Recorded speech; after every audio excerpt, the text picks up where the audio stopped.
vocês sabem, o ser humano sempre tentou entender o mundo, o universo que está ao nosso redor. E sempre tentou dar explicações para fenômenos que acontecem na natureza. E também ele começou a criar instrumentos, aparelhos para facilitar nessas observações. Até chegar no momento que criaram até partículas novas. Oi, gente! Se você é novo por aqui, seja muito bem-vindo. Meu nome é Bárbara, eu sou estudante de Física na UEL. Antes de ir pro vídeo, eu gostaria de agradecer rapidinho a 3 pessoas que estão me apoiando no Apoia-se. A Cíntia Lima, o Christian Wesley e o Wellington Costa. No total já temos R$20. Parece pouco, gente, mas só pra vocês terem noção, R$20 é 5% da minha bolsa, então faz muita diferença. Então se você também quiser ajudar, o link tá na descrição. E se você não puder ajudar, tá tudo bem também. Você clicando em gostei, comentando, compartilhando o vídeo já ajuda muito. No vídeo de hoje eu vou fazer uma introdução sobre as partículas elementares. Eu pretendo fazer uma série de vídeos sobre as partículas elementares e todos os vídeos serão baseados nesse livro aqui. Pra quem viu a minha primeira live, eu falei muito bem desse livro, porque eu realmente gostei muito. Então achei muito legal eu trazer os assuntos que eu tô lendo nele aqui pra vocês.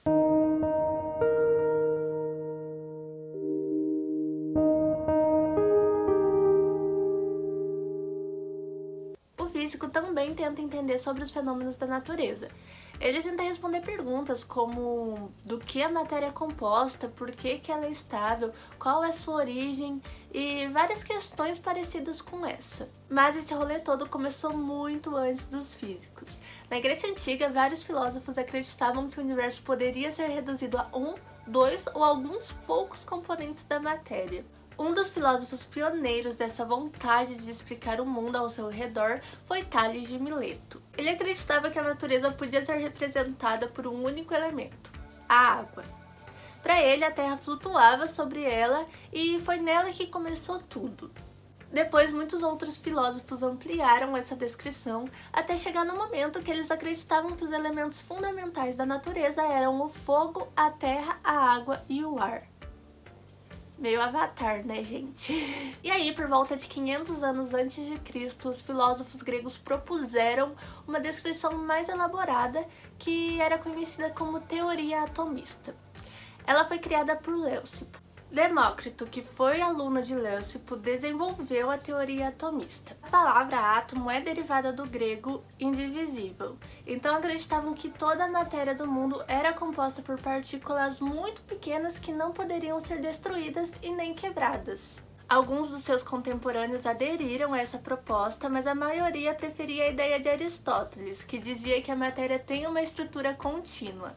Por mais que a ideia da matéria ser composta por átomos indivisíveis ser muito boa, ela ficou esquecida por séculos. Isso porque os alquimistas ainda usavam em seus trabalhos a proposta aristotélica. Até que então, John Dalton, que é considerado o pai da teoria atômica moderna, retomou a ideia do átomo. A sua teoria atômica foi publicada em 1808 e tinha o título de Um Novo Sistema de Filosofia Química. Bom, a ideia principal dessa teoria era que toda a matéria seria composta por átomos e todos os átomos de um dado elemento químico seriam idênticos e átomos de diferentes elementos químicos seriam diferentes. Perto do século XIX, o hidrogênio, o oxigênio, o nitrogênio, entre vários outros, passaram a ser considerados elementos químicos por não poderem ser decompostos. E a tabela química de Mendeleev, em 1869, continha 90 elementos químicos representantes dos que existiam na natureza, e ainda acomodava previsões. No final do século XIX, teve descobertas importantes dos fenômenos eletromagnéticos e leis da gravitação, que seriam 2 das 4 forças fundamentais existentes na natureza. E um ponto importante a se comentar é que em 1900, um físico inglês chamado Lord Kelvin fez uma declaração meio infeliz na Associação para o Progresso da Ciência. Ele falou assim: "Não há mais nada a ser descoberto pela ciência agora. Tudo o que resta é obter medidas cada vez mais precisas." Sendo que um pouco depois tivemos conhecimento sobre mecânica quântica, teoria da relatividade e o mundo das partículas elementares estava muito próximo de ser conhecido. Isso é muito importante de dizer, porque a gente sempre acha que nossa, a gente já sabe muita coisa, não tem mais nada pra ser descoberto. Já dizia Carl Sagan, em algum lugar algo incrível está esperando para ser descoberto.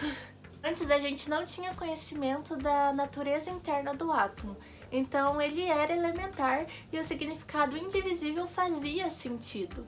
Mas no final do século XIX, o átomo foi quebrado e o elétron foi a primeira partícula observada. No século XXI, tivemos conhecimento das partículas elementares, que são partículas que formam toda a matéria observada no universo. Foi constatado que as forças fundamentais ligam essas partículas, porque a matéria não pode existir sem a ação dessas forças. Bom, as descobertas de partículas novas muitas vezes forçavam a mudança dos modelos.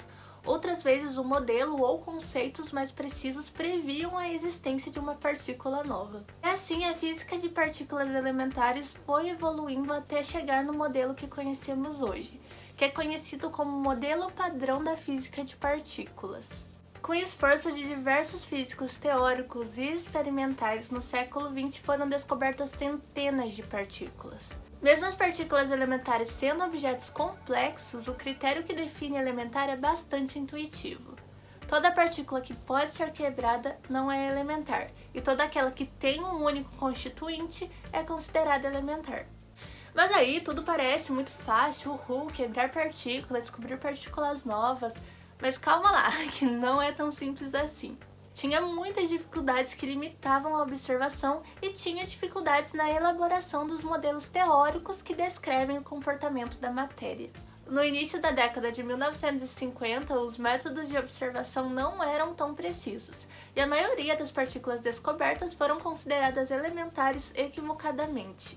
Atualmente são tantas partículas que foi necessário um novo modo de classificá-las. O modelo padrão foi resultado do esforço de físicos teóricos, fenomenólogos e experimentais, que configuraram modelos que foram testados ao decorrer das últimas décadas. Além disso, agora sabemos que as partículas, além de massa e carga, têm outras propriedades, como spin, charme, cor e estranheza. Todas essas características mencionadas são tecnicamente chamadas de números quânticos. A carga elétrica é um número quântico, assim como o spin. Vamos dizer como exemplo que o spin do elétron e do nêutron também ocorrem em quantidades discretas. Sendo bem genéricas, partículas como o elétron, próton e o nêutron têm spin meio e são chamadas de férmions, mas também tem férmion com spins múltiplos de meio. Já as partículas com spin inteiro, como o fóton, que é uma partícula sem carga e sem massa, são chamadas de bósons. Mas Bárbara, você tá aí falando de spin, que é múltiplo, meio, não sei, o que é spin? Basicamente é um dos números quânticos característicos das partículas elementares.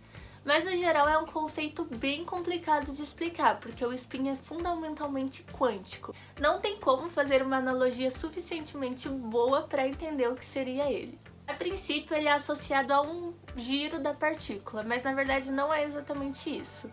O spin de uma partícula é revelado através da ação de um campo magnético externo ao qual a partícula é submetida.